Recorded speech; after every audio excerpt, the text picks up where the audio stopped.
এই মুহূৰ্তত যোৰাবাটত যে যিসকল লোক অহা যোৱা কৰি আছে তেওঁলোকে যোৰাবাটৰ সলনি বিকল্প পথ হিচাপে আচলতে সাতগাঁও যি দিগাৰু আৰ্মি কেম্প হয় যিটো বিকল্প পথ তেওঁলোকে বিকল্প পথ ব্যৱহাৰ কৰিব লাগিব। কাৰণ এই মুহূৰ্তত যোৰাবাটত তীব্ৰ যান জঁট আৰু এজাক মুখলধাৰ বৰষুণৰ পিছতে সমগ্ৰ যোৰাবাট এই মুহূৰ্তত জলমগ্ন হৈ পৰিছে। উজনি নামনি যাতায়াত ব্যৱস্থা এই মুহূৰ্তত স্তব্ধ হৈ পৰিছে।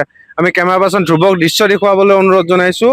এই মুহূৰ্তত কেমেৰা পাৰ্চন ধ্ৰুৱই সেই দৃশ্য দেখুৱাই আছে যে উজনি নামনি যাতায়াত ব্যৱস্থা এক প্ৰকাৰ সম্পূৰ্ণ স্তব্ধ হৈ পৰিছে আৰু এয়া যোৰাবাটৰ কৃত্ৰিম বানপানী পৰিৱেশ। কাৰণ কিছু সময় পূৰ্বে হোৱা মুখলধাৰ বৰষুণৰ ফলত সমগ্ৰ যোৰাবাট এক প্ৰকাৰ স্তব্ধ হৈ পৰিছে আৰু যি আচলতে উৰণ সেতু আছে উৰণ সেতুৰ ওপৰত তীব্ৰ যান জঁট আমি দেখুৱাবলৈ পাইছোঁ। সকলো বাহন এক প্ৰকাৰ স্তব্ধ হৈ পৰিছে আৰু ক'ব লাগিব যে মেঘালয়ৰ অবৈধ পাহাৰ খননেই হওক বা বিভিন্ন ধৰণৰ শিল কোৱাৰীসমূহত প্ৰতিদিনে খনন চলি থকাৰ ফলতে আচলতে এইদৰে যোৰাবাটত কৃত্ৰিম বানপানীৰ সৃষ্টি হৈছে আৰু প্ৰকৃতি ধ্বংসৰ যি অঘোষিত প্ৰতিযোগিতা চলিছে তাৰ ফল ভোগ কৰিব লগা হৈছে এইদৰে সৰ্বসাধাৰণ লোকে। কাৰণ যিদৰে মানুহে প্ৰকৃতি ধ্বংস কৰি আছে, ইখনৰ পিছত সিখন পাহাৰ কাটি শেষ কৰিছে, তাৰ সমান্তৰালকৈ আচলতে প্ৰকৃতিৰ কালৰূপ সেইকাৰণে দিনক দিনে বৃদ্ধি পোৱা পৰিলক্ষিত হৈছে।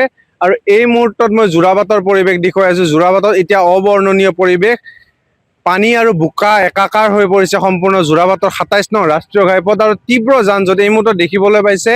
তীব্ৰ যান জঁট হৈছে আৰু কোনো বাহন এই মুহূৰ্তত উজনিলৈ যাব পৰা হোৱা নাই। এই মুহূৰ্তত এয়া হৈছে যোৰাবাটৰ সামগ্ৰিক পৰিৱেশ আৰু আমি যোৰাবাটৰ পৰা দেখুৱালোঁ যে যিসমূহ ব্যৱসায় প্ৰতিষ্ঠান আছে এক প্ৰকাৰৰ বন্ধ হৈ পৰিছে।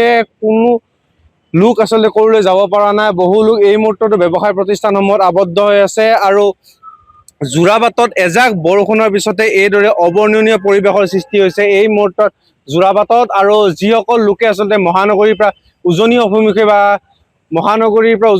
বা উজনিৰ পৰা মহানগৰ অভিমুখে তেওঁলোকে যাত্ৰা কৰিম বুলি ভাবিছে ২৭ নং ৰাষ্ট্ৰীয় ঘাইপথ ব্যৱহাৰ কৰি, তেওঁলোকে বিকল্প পথ হিচাপে আচলতে দিগাৰু সাতগাঁও পথ ব্যৱহাৰ কৰিবলৈ এই মুহূৰ্তত নিউজ লাইভৰ জৰিয়তে অনুৰোধ জনাইছোঁ। কেমেৰা পাৰ্চন ধ্ৰুৱৰ সৈতে মই ৰঞ্জু তালুকদাৰ, নিউজ লাইভ যোৰাবাট।